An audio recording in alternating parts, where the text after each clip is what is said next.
ایک یہ کہتے ہیں کہ کسی نے بہن نے پوچھا ہے کہ حالت حیض میں شوہر نے 3 طلاقیں دے دیں تو وہ کہنے لگے کہ میں رجوع کروں گا، کیونکہ حضرت عبداللہ بن عمر رضی اللہ تعالی عنہ نے بھی نبی کریم صلی اللہ علیہ وسلم کے سامنے یعنی اس دور میں اپنی زوجہ کو حالت حیض میں طلاق دی تو سرکار نے رجوع کرنے کا حکم دیا تھا۔ دیکھیں، پہلی بات تو یہ ہے کہ عوام الناس کو ہرگز یہ حق حاصل نہیں ہے کہ خود کسی بھی حدیث کو یا قرآن کی آیت کو بطور دلیل پیش کر کے اس سے استدلال کرے اور اپنے لیے کسی چیز کو حلال یا حرام کرنے کی کوشش کرے۔ اگر دین سیکھنا اتنا ہی آسان ہوتا تو پھر یہ تمام جو دارالعلوم میں ان کو بند کر دیے جائیں، آپ خود ہی حدیثوں کی کتابیں اٹھائیں، ان سے نتائج نکال لیں۔ تو یہ جو بہت ہی ڈیڑھ ہوشیار صاحب جو بھی ہیں جنہوں نے یہ اقدام اٹھانے کی کوشش کی، یہ کاش اس کی شرح بھی پڑھ لیتے تو تمیز حاصل ہو جاتی کہ انہوں نے 3 طلاقیں نہیں دی تھی، اپنی زوجہ کو صرف 1 طلاق دی تھی، اور نبی کریم صلی اللہ علیہ وسلم نے اس 1 طلاق کو مانا تھا، اور حالت حیض میں چونکہ دی تھی اس وجہ سے سرکار غضبناک ہوئے، رجوع کرنے کا حکم دیا اور فرمایا کہ جب ان کا حیض گزر جائے اس کے بعد آپ پھر طلاق دینا چاہیں تو طلاق دیں، یعنی حالت طہر میں طلاق دیں۔ اس کا مطلب اس کے بعد بھی ان کے پاس طلاق کا حق باقی تھا۔ تو یہ کس نے کہا کہ 3 طلاقیں انہوں نے دی تھیں اور 3 طلاقوں کے بعد اللہ کے نبی نے رجوع کا حق دیا؟ اس کا مطلب یہ ہوا کہ انہوں نے جھوٹ منسوب کیا عبداللہ بن عمر کی طرف، ہمارے نبی کی طرف، اور اپنے لیے ایک حرام کام کو حلال کرنے کے لیے حدیث سے دلیل پیش کرنے کی کوشش کی۔ یہ الگ ایک اور حرام اور گناہ کبیرہ، اور بغیر مطلب علماء سے رجوع کیے نتیجہ نکالا، حالانکہ قرآن کہتا ہے کہ فَاسْأَلُوا أَهْلَ الذِّكْرِ إِن كُنتُمْ لَا تَعْلَمُونَ، اگر تم نہیں جانتے تو اہل علم سے سوال کرو۔ اهْدِنَا الصِّرَاطَ الْمُسْتَقِيمَ صِرَاطَ الَّذِينَ أَنْعَمْتَ عَلَيْهِمْ، اللہ تعالیٰ نے دونوں جگہ دیکھیں، پہلی جگہ فرمایا اگر نہیں جانتے اہل علم سے رجوع کرو، دوسرے مقام پہ فرمایا اللہ ہمیں سیدھا راستہ چلا، ان لوگوں کا راستہ جن پر تو نے انعام فرمایا۔ دونوں جگہ یہ نہیں فرمایا کہ قرآن پڑھ لو، حدیث پڑھ لو،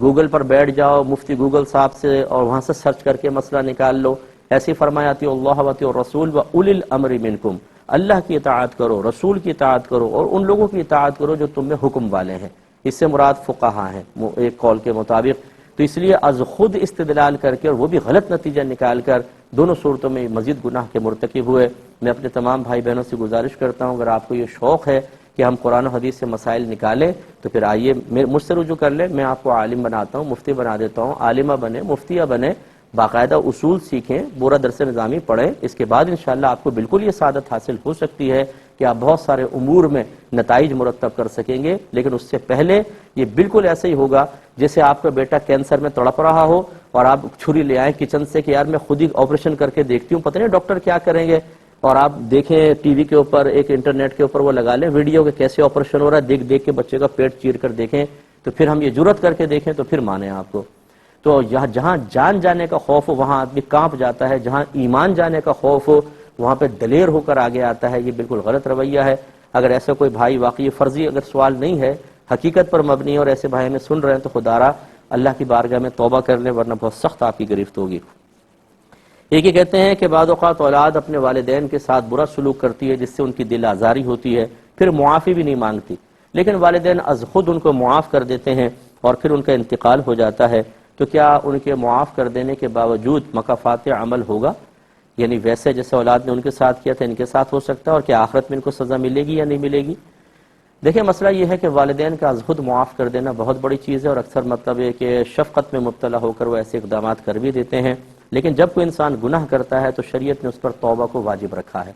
اور ماں باپ کی دل آزاری میں توبہ کا طریقہ یہ ہوگا کہ پہلے ماں باپ سے باقاعدہ معافی طلب کی جائے، ان کو راضی کیا جائے، راضی کر لیں گے گناہ معاف ہوگا، راضی نہیں ہوں گے تو ابھی وبال آخرت باقی رہے گا۔ پھر انسان کو چاہیے کہ ان کے لیے صالح ثواب کرتے رہیں، دعائے بخشش و مغفرت کریں، ان کی قبور کی زیارت کرتے رہیں، اچھے عمل کریں، ثواب جاریہ کرتے رہیں، اللہ تعالیٰ بروز قیامت راضی فرما دے گا۔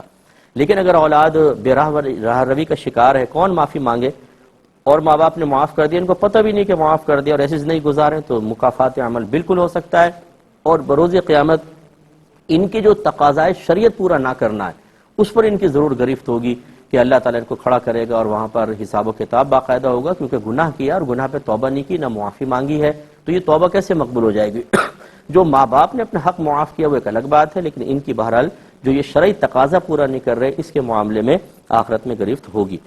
اگر اللہ معاف کر دے تو بہرحال الگ بات ہے کہ ماں باپ کو سامنے کھڑا کر کے راضی کر لے، اگر اللہ ناراض رہا تو بالکل اس کو سزا ملے گی۔